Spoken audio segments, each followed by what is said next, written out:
Bismillahirrahmanirrahim. Assalamualaikum dan selamat sejahtera.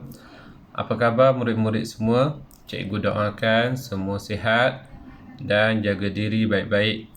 Okey, hari ini cikgu akan bincangkan, cikgu akan kongsikan rumusan tingkatan 4. Okey, tema yang kita pilih adalah tema 16. Iaitu dipimpin untuk memimpin. Buku teks tingkatan 4, muka surat 216. Tajuknya adalah memilih pemimpin.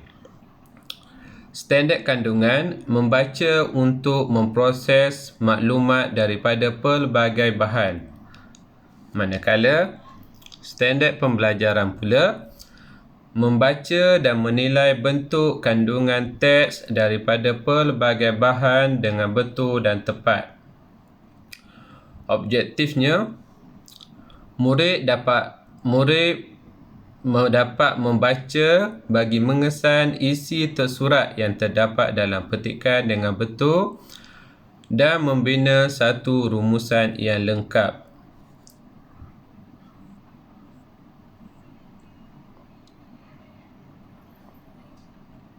Okey, sebelum kita pergi kepada lebih jauh, cikgu terangkan dulu daripada peringkat awal. Okey, bermula dengan pendahuluan. Okey, bagaimana nak buat pendahuluan untuk rumusan? Pendahuluan rumusan ditulis dalam satu ayat sahaja. Ingat ya murid-murid, tulis dalam satu ayat sahaja. Jangan buat dua ayat sebab kita ada had jumlah perkataan. Okey, dicadangkan murid menulis pendahuluan selepas selesai menulis isi dan penutup untuk mengelakkan kesilapan menulis fokus. Okey, ini merupakan salah satu cara untuk memastikan pendahuluan kita itu betul. Kita tulis dulu isi tersurat. Bila kita dah dapat dah fokus, barulah kita tulis pendahuluan. Okey, untuk menulis pendahuluan, murid-murid perlu mengenal pasti fokus yang ada dalam petikan tersebut. Okey, antara fokus yang boleh kita beri perhatian adalah seperti faktor, sebab, punca. Okey, seterusnya kesan, akibat, impak ataupun implikasi. Yang ketiga, faedah, kebaikan, kelebihan, manfaat, keistimewaan dan kepentingan. Dan yang keempat, kengkangan, halangan, batasan, masalah, kelemahan, keburukan atau kekurangan. Yang keenam, yang kelima, okey, cara, kaedah, tindakan, langkah, usaha, cadangan dan pendekatan dan juga strategi. Okey, seterusnya peranan, fungsi, tanggungjawab, tugas, tujuan, matlamat, objektif. Okey, seterusnya persediaan, persiapan dan yang terakhir ciri ataupun kriteria ataupun sifat-sifat. Okey, jadi ini boleh kita katakan antara fokus-fokus yang popular yang perlu kita beri perhatian. Mungkin ada lagi fokus-fokus yang lain yang dia akan bagi, tetapi kebanyakan ini adalah yang selalu keluar.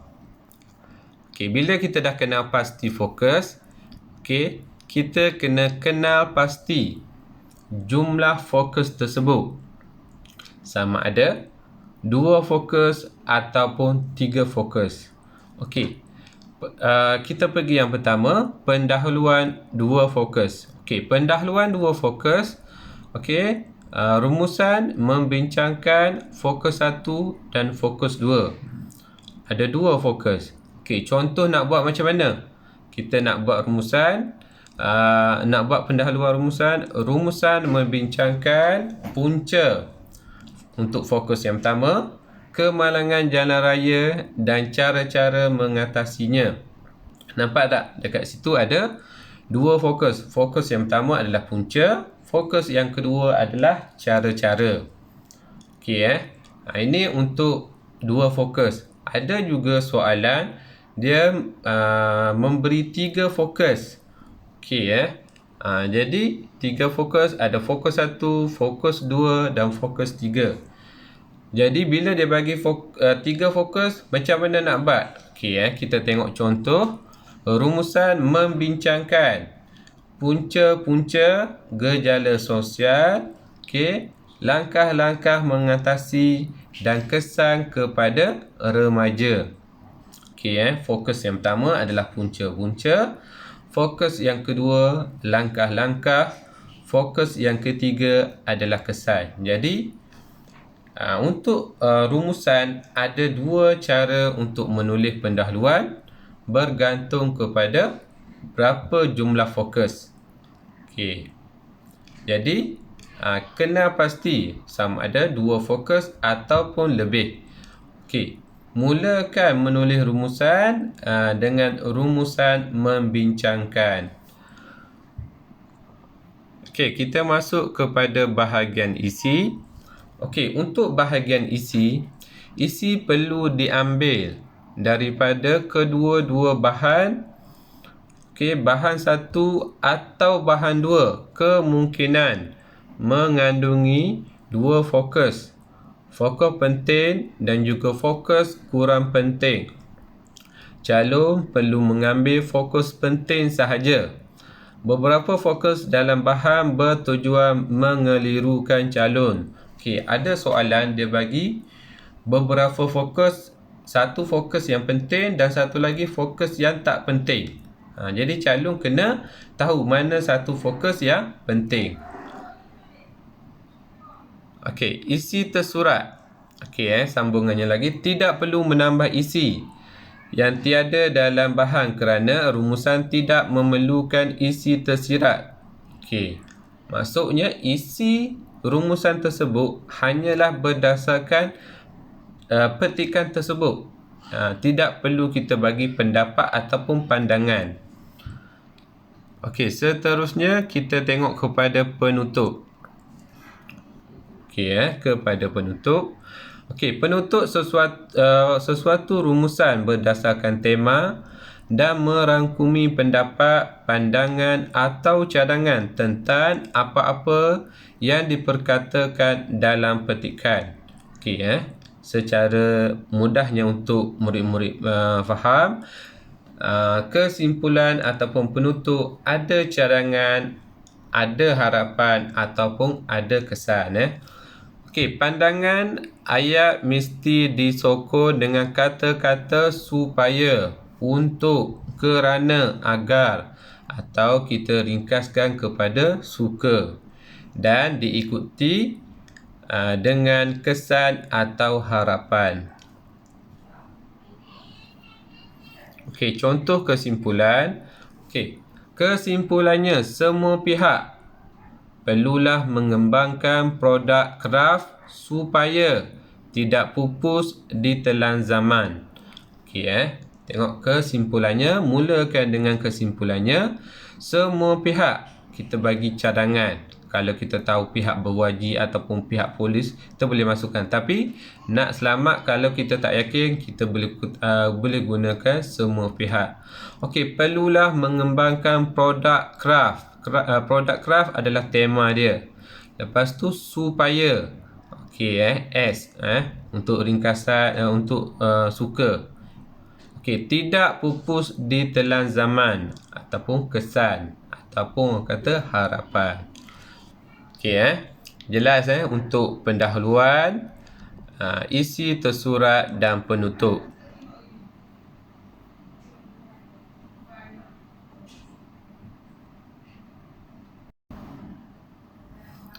Okey, seterusnya kita sambung. Kita tengok kepada latihan. Okey, kita tengok kepada latihan. Okey, latihan ni cikgu ambil daripada guru Bahasa Melayu, kredit kepada Cikgu Roslan Daud. Okey. Okey, tema kita sama macam tadi, tema 16, dipimpin untuk memimpin, tajuk memilih pemimpin. Okey, SP dengan SK pun sama. Okey, kita baca arahan dia. Baca petikan dan teliti grafik yang disertakan di bawah, kemudian buat satu rumusan yang panjangnya tidak melebihi 120 patah perkataan. Anda digalakkan supaya menggunakan ayat anda sendiri tanpa mengubah maksud petikan. Okey, Jadi, apa yang kita nak buat? Okey, kita tengok. Bila dah dapat, okey, tengok bahan 1 dia bagi petikan. Okey, bahan 2 dia bagi pantun. Maksudnya ada 2 bahan. Okey, apa yang kita nak buat? Kita perlu kena pasti apa dia? Yang pertama, kita kena pasti tema. Apa tema petikan tersebut? Selalunya tema petikan dengan tema pantun sama. Bahan 1 dan bahan 2 mengandungi tema yang sama. Dia tak boleh tema yang berbeza. Okey, tema ialah sesuatu isu yang dibincangkan dengan kesemua bahan. Misalnya, penyakit kencing manis, pelancongan, perpaduan, membaca dan makanan warisan. Tema perlulah tepat kerana akan digunakan untuk menulis kesimpulan. Okey, kita kena pasti tema. Lepas tu murid-murid kena pasti fokus. Apa fokus bahan 1? Apa fokus bahan 2? Okey, fokus ialah kandungan perbincangan dalam bahan. Terdapat 2 atau 3 fokus dalam kesemua bahan yang diberikan. Antara fokus bahan ialah faedah, keburukan dan lain-lain. Sama seperti yang cikgu terangkan di awal tadi. Okey. Bila dah dapat, kita nak buat rumusan. Sebelum tu kita buat analisis soalan. Kita analisis tema. Apa tema dia? Lepas tu, fokus 1, fokus 2, fokus 3 jika ada. Okey, ingat. Ini untuk peringatan. Pendahuluan perlulah ditulis fokus dalam bahan yang diberikan. Kena ada fokus. Tak ada fokus, maksudnya tak ada markah. Okey, lepas tu gabungan isi, jumlah isi daripada semua fokus ialah 8 isi yang disalin daripada bahan. Okey, yang ketiga, kesimpulan perlulah mengandungi cadangan, tema, kesan ataupun harapan. Okey, dan yang paling penting, jangan tulis rumusan melebihi 120 patah perkataan. Okey, yang terakhir, kira jumlah perkataan yang ditulis dan catatkan pada akhir jawapan rumusan. Okey, bila dah ini sebagai peringatan, jadi kita nak buat. Jadi murid-murid baca arahan, lepas tu kita baca petikan yang pertama. Okey, kita baca petikan yang pertama. Sebab apa? Kita nak kena pasti fokus. Murid-murid boleh ambil pembaris dan juga pensel, gariskan atau buat kurungan. Okey, jadi kita baca. Baca. Sebaliknya, cikgu ambil yang bahagian yang diisi terus ya. Sebaliknya, pemimpin mempunyai tanggungjawab besar, termasuklah memikul amanah dan tugas berat kepada rakyat yang dipimpinnya. Selain itu, pemimpin yang benar-benar memimpin mampu membawa perubahan bererti bagi sesebuah komuniti, organisasi atau lembaga. Dekat sini ada 2 isi. Isi yang pertama memikul amanah dan yang kedua membawa perubahan. Okey, apa fokusnya? Fokusnya kalau kita baca sebaliknya pemimpin mempunyai tanggungjawab yang besar. Jadi kita boleh kata fokus dalam perenggan yang pertama, bahan yang pertama adalah tanggungjawab. Okey, garis ataupun buat kurungan. Lepas tu kita baca lagi perenggan yang seterusnya. Okey, perenggan yang kedua. Okey, perenggan yang kedua. Okey, kita baca lagi. Okey. Beliau pemimpin berprinsip dan tegas dalam membangunkan Malaysia. Okey, itu adalah isi. Selepas mencapai kemerdekaan pada 31 Ogos 1957. Beliau juga negarawan budiman dan pemimpin demokrasi yang berwawasan serta mempunyai hala tuju. Okey, dah dapat dua dah yang berwarna biru ni. Okey. Apa fokusnya? Adakah fokusnya sama seperti yang perenggan pertama? Perenggan pertama adalah tanggungjawab.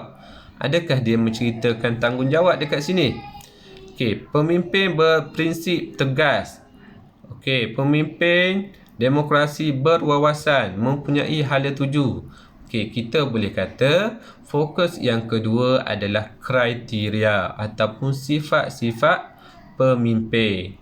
Okey, kita tengok isi yang ketiga. Pemimpin yang adil ialah pemimpin yang menghukum dengan penuh keadilan dan berkata dengan penuh kebenaran.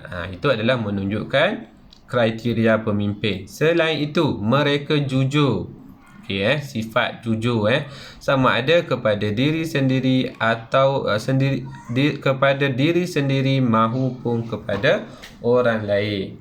Selain adil dan jujur, kriteria dia dah bagi tahu dah, betul lah dia dah bagi tahu dah. Kriteria seterusnya ialah pemimpin yang baik mengutamakan kepentingan rakyat berbanding dengan pribadi.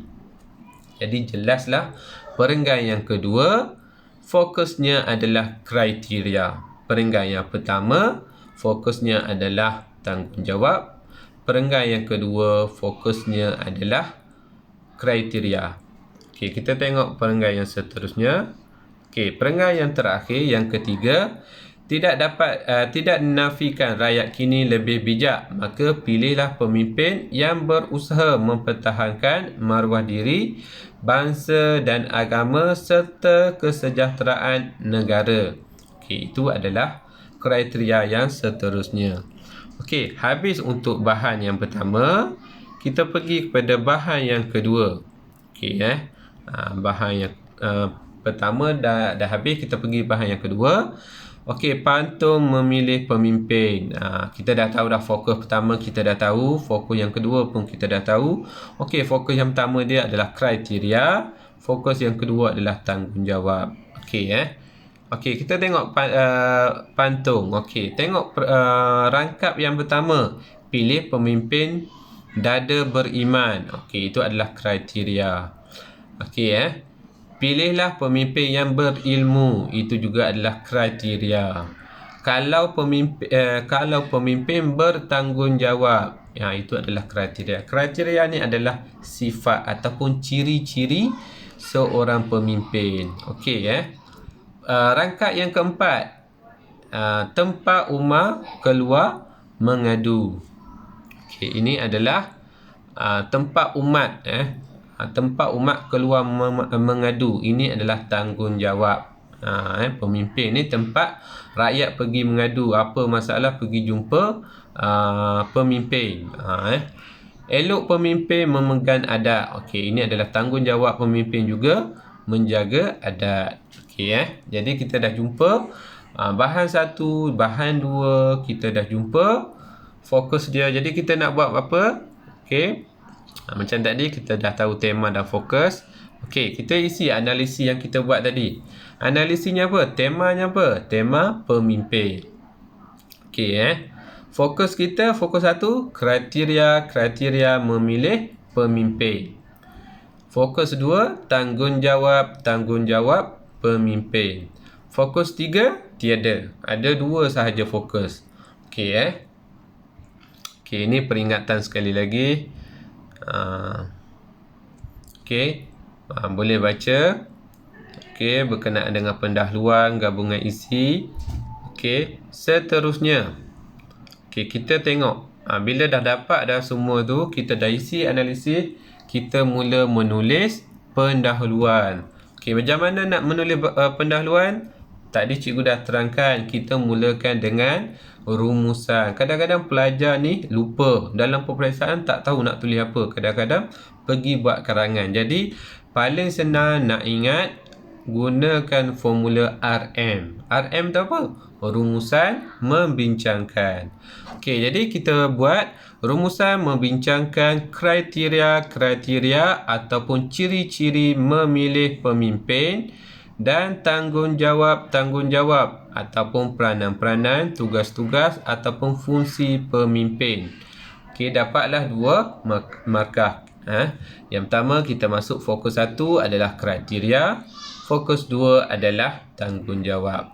Okey Kalau pelajar buat tak lengkap ataupun salah satu, pelajar jumpa satu saja, jumpa kriteria sahaja atau jumpa tanggungjawab sahaja, rumusan membincangkan kriteria memilih pemimpin, pelajar akan dapat 1 markah sahaja, ataupun rumusan membincangkan tanggungjawab memilih pemimpin, 1 markah sahaja. Okey, kalau salah rumusan membincangkan isu memilih pemimpin di negara kita, kalau pendahuluan salah, fokus salah, dapat 0 markah. Jadi, kena betul-betul pastikan fokus apa yang diberi dalam petikan tersebut. Okey. Lepas tu kita tengok fokus 1. Fokus 1 adalah kriteria memilih pemimpin. Ada 9 fokus. Ada 9 fokus yang ada dalam petikan tersebut. Okey.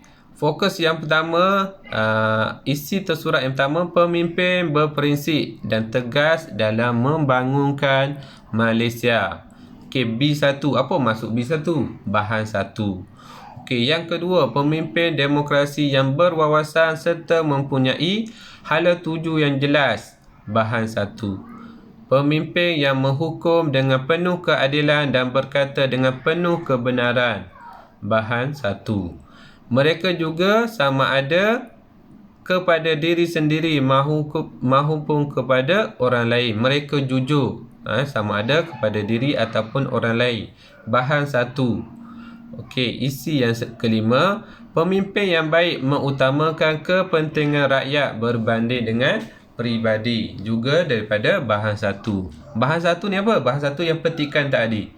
Okey Bahan 2 adalah pantun Pemimpin yang berusaha mempertahankan maruah diri, bangsa, agama serta kesejahteraan negara, juga bahan 1 Okey, isi yang ketujuh, pemimpin hendaklah beriman di dada.